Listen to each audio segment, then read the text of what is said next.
बात आपके सामने जरूर रखूंगा और अपनी बात को इस शेर के साथ रखना चाहता हूं कि वफूरे गम से दो आंसू बहाएं तो बगावत है, और सितंगारे जहां को भूल जाएं तो बगावत है। समझ नहीं आता छेड़ें तो दास्ता कैसे, हंसाएं तो बगावत है और रुलाएं तो बगावत है।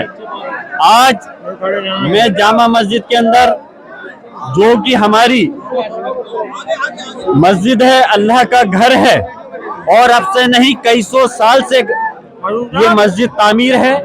यहाँ पर इबादत करने के लिए सारे मुसलमान तशरीफ लाए हैं और ये कोई नई नहीं है, हमेशा से यहाँ नमाज अदा करते हैं। मेरी मीटिंग थी कल वहाँ पर दिल्ली के अंदर और आज भी थी, लेकिन मैंने कल अपनी एजुकेशन कमेटी की मीटिंग अटेंड कर करके आज मैं नमाज के लिए हाजिर हुआ हूँ।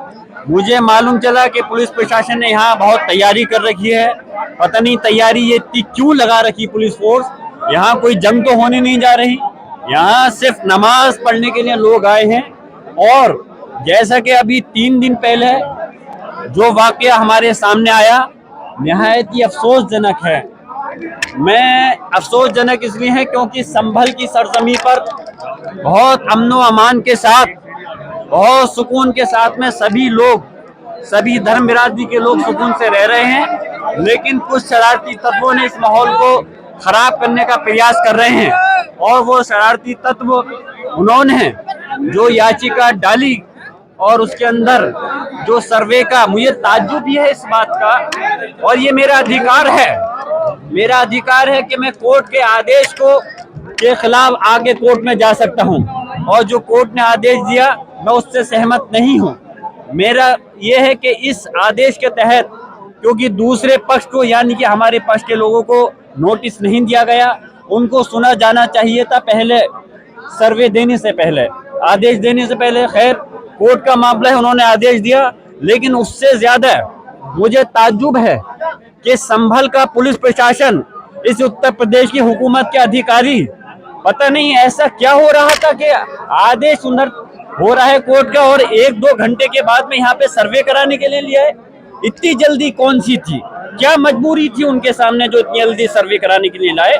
और सर्वे ये 2 दिन 4 दिन 1 हफ्ते में कभी भी हो सकता था, लेकिन अगर पुलिस प्रशासन इतनी जल्दी अगर और चीजों में भी कर लेता, अगर ये पुलिस प्रशासन के जो लोगों के साथ हम मॉब लिंचिंग होती है अगर उसमें भी इतनी सख्ती दिखाता, अगर ये पुलिस प्रशासन इसी तरह से लोगों के खिलाफ जो झूठे मुकदमे हैं उसको रोक करके उनके खिलाफ कार्रवाई करता जो इस टाइप का माहौल खराब करना चाहते हैं, तो हमें भी खुशी होती। मालूम नहीं कौन सा नोबेल प्राइज मिलने वाला था।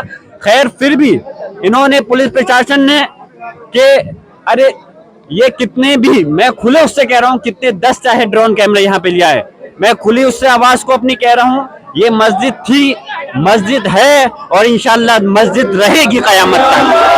और रही बात इस संभल के अंदर सुकून है, हम सुकून को ही कायम रखना चाहते हैं। मैं आज सांसद हूँ इस जगह, आज यकीनन दादा मोहतम बख्श साहब की बहुत कमी है, क्योंकि वो संभल की जामा मस्जिद से बेपनाह मोहब्बत रखते थे, हमदर्दी रखते थे। और लेकिन आज सबकी जिम्मेदारी बनती है कि हम अपनी मस्जिद की हिफाजत के लिए कानूनी लड़ाई को लड़ेंगे। प्लेस ऑफ वर्शिप एक्ट जो कि पार्लियामेंट ने बनाया था, मैं पूछना चाहता हूं कि संविधान, ये प्रदेश और देश किसी की भावना से नहीं चलेगा, ये देश संविधान से चलेगा, ये देश कानून से चलेगा। हमारी पार्लियामेंट ने प्लेस ऑफ वर्शिप एक्ट बनाया था, उसके अंदर सीधे सीधे ये है कि जो 15 अगस्त 1947 से पहले जो भी धार्मिक स्थल अपनी जगह है वो अपनी जगह रहेंगी। उसकी धारा 2 कहती है, प्लेस ऑफ वर्शिप एक्ट की धारा 2 कहती है कि अगर कोई केस अगर किसी धार्मिक स्थल के खिलाफ है और अगर वो केस अदालतों के अंदर है जो 1947 15 अगस्त से पहले धार्मिक स्थल है, तो उस केस को, उन पेंडिंग केसों को बंद कर दिया जाएगा। प्लेस ऑफ वर्शिप एक्ट की धारा 3 कहती है कि किसी भी प्रकार के किसी भी धार्मिक स्थल को दूसरी धार्मिक स्थल में नहीं बदला जाएगा। प्लेस ऑफ वर्शिप एक्ट की धारा 5 कहती है कि जो बाबरी मस्जिद को छोड़ करके हर धार्मिक स्थल पर यह लागू होगा।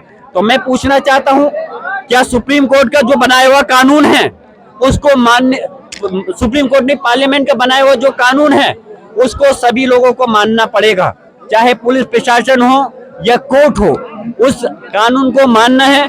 पुलिस प्रशासन का मकसद है कि अगर कोई गलत करे तो उसको के खिलाफ मुकदमा रखना, न्यायालय का काम है। अगर कोई गलत करता है, उसके खिलाफ मुकदमा होता है तो उसके खिलाफ कार्रवाई करना, उसको सजा देना।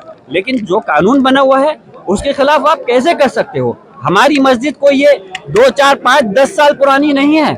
इसको जो ये कहा जा रहा है कि बाबर ने किसी धार्मिक स्थल को उनको तोड़ करके बनवाया, और ये धार्मिक स्थल, ये मस्जिद पहले से किसी को तोड़ के नहीं बनाई गई। और हमारा मजहब इस्लाम ये कहता है, मैं आपको आपके चैनल के माध्यम से बताना चाहता हूं, चाहे रिटन मीडिया हो या इलेक्ट्रॉनिक मीडिया, हमारे मजहब इस्लाम ये कहता है किसी धार्मिक स्थल को तोड़ के तो अपना धार्मिक स्थल बनाने की दूर की बात है। अगर कोई हमारा मजहब का भी अगर इंसान है, मुसलमान है, तो उसकी जगह पे भी जबरदस्ती आप उसकी सहमति के बगैर धार्मिक स्थल नहीं बना सकते, तब तक वो जायज नहीं होगा। तो ये धार्मिक स्थल मस्जिद थी। अरे नहीं सदर साहब, मैं बात रख रहा हूँ, इसमें गलत क्या है? अरे हक है, हक कहेंगे हम। पुलिस प्रशासन सरकार से दबने वाले थोड़ी हैं। अरे हम इस देश के मालिक हैं, नौकर गुलाम नहीं। मजहब का भी अगर इंसान है, मुसलमान है, तो उसकी जगह पे भी जबरदस्ती आप उसकी सहमति के बगैर धार्मिक स्थल नहीं बना सकते, तब तक वो जायज नहीं होगा। तो ये धार्मिक स्थल मस्जिद थी। अरे नहीं सदर साहब, मैं बात रख रहा हूँ, इसमें गलत क्या है? अरे हक है, हक कहेंगे हम। पुलिस प्रशासन सरकार से दबने वाले थोड़ी हैं। अरे हम इस देश के मालिक हैं, नौकर गुलाम नहीं हैं। हम इस देश के अंदर जब आजादी की जंग लड़ी गई थी, जब बंटवारा हुआ था, हमने इस देश को अपनी मर्जी से चुना, मजबूरी से नहीं रह रहे इस देश के अंदर। हम इस देश के अंदर बाई चॉइस हैं, हम मजबूरी से नहीं। हमें बोलने का, हमें अपने धर्म को अपनाने का, हमारे अपने धार्मिक स्थलों की हिफाजत करने का हमारा फर्ज बनता है। और हम कानूनी लड़ाई को लड़ेंगे। और मैं प्रयास करूंगा, पार्लियामेंट का सेशन शुरू होने वाला है 25 तारीख से। मैं कोशिश करूंगा कि इस मसले को इंशाल्लाह कि मुझे बोलने का मौका मिले पार्लियामेंट में, मुझे मौका मिलेगा तो मैं इस बात को पार्लियामेंट के अंदर भी उठाऊंगा। और रही बात कानूनी जो दाव पेच है, उस कानूनी लड़ाई का जवाब हम कानूनी लड़ाई से ही देंगे। हम यहाँ कोई संभल की सरजमी पर कोई हम लड़ाई जंग नहीं करना चाहते, ना किसी दूसरे धार्मिक लोगों से, ना ही पुलिस प्रशासन के लोगों से। लेकिन हम ये चाहते हैं, क्योंकि रही बात जहां तक धर्म की बात है, मैं कह रहा हूं, मुझे जो वोट दिया है, मुसलमानों के साथ दूसरे धर्म के लोगों ने वोट दिया है, मैं उनका भी सम्मान करता हूं। लेकिन उनका सम्मान भी करता हूं, उनका काम भी करता हूं, और उनको हक और इंसाफ के लिए राजनीतिक तकाजे से, जिस कुर्सी पे मैं बैठा हूं उससे भी, और मजहबी तकाजे से भी मैं मुसलमान और हिंदू समाज के लोगों के जायज काम को करूंगा। लेकिन जहां मैं मजहबी आदमी होने के नाते, ये जामा मस्जिद अल्लाह का घर है और प्लेस ऑफ वर्शिप एक्ट का जो उल्लंघन किया जा रहा है, मैं चाहता हूं उसके ये चीजें नहीं होनी चाहिए। क्योंकि ये सारी धार्मिक स्थलों पर अप्लाई होते हैं, चाहे मस्जिद हो, गुरुद्वारा हो, धार्मिक चाहे मंदिर हो या गिरजाघर, कोई भी चीज हो, हर उस पर लागू होता है। तो सिर्फ बाबरी मस्जिद को छोड़ करके प्लेस ऑफ वर्शिप एक्ट में था, सारे धार्मिक स्थल जो 15 अगस्त 1940 से पहले हैं वो अपनी जगह रहेंगे। उनकी जगह पर कोई दूसरा नया रूप या दूसरा धार्मिक स्थल नहीं बनाया जाएगा। मैं फिर से आप सब लोगों से ये कहता हूँ कि आप लोग भी मीडिया के लोग हैं, आप लोग इस देश का चौथा पिलर कहलाते हैं। आप लोग भी हक और इंसाफ और सच्ची आवाज को दिखाइए कि किस प्रकार यहाँ पे संविधान के गला घोटा जा रहा है, किस तरह प्रकार संविधान की धज्जियां उड़ाई जा रही हैं। मैं आखिर में अपने सभी मुसलमान भाइयों से ये बात कहता हूँ कि वो सुकून से रहें, कोई किसी के भड़काऊ बयान में नहीं आए। लेकिन अभी उसकी इस मस्जिद की जंग के लिए हम लोग आगे हैं, हम कानूनी दावपेच लड़ेंगे और इंशाअल्लाह ताला इस जंग को हम हर हाल में जीतेंगे। और हमारी जामा मस्जिद के लिए हम कानूनी हिफाजत भी करेंगे और इंशाअल्लाह ताला हर तरह से जो भी जरूरत होगी, हम अपनी जामा मस्जिद के लिए पूरी तरह से हिफाजत करने के लिए हमेशा, मैं ही नहीं सारे लोग रहेंगे। हम अपनी इस प्रदेश और देश के अंदर जो 1947 से पहले की मस्जिद धार्मिक स्थल है, किसी को भी छीनने नहीं देने के हैं।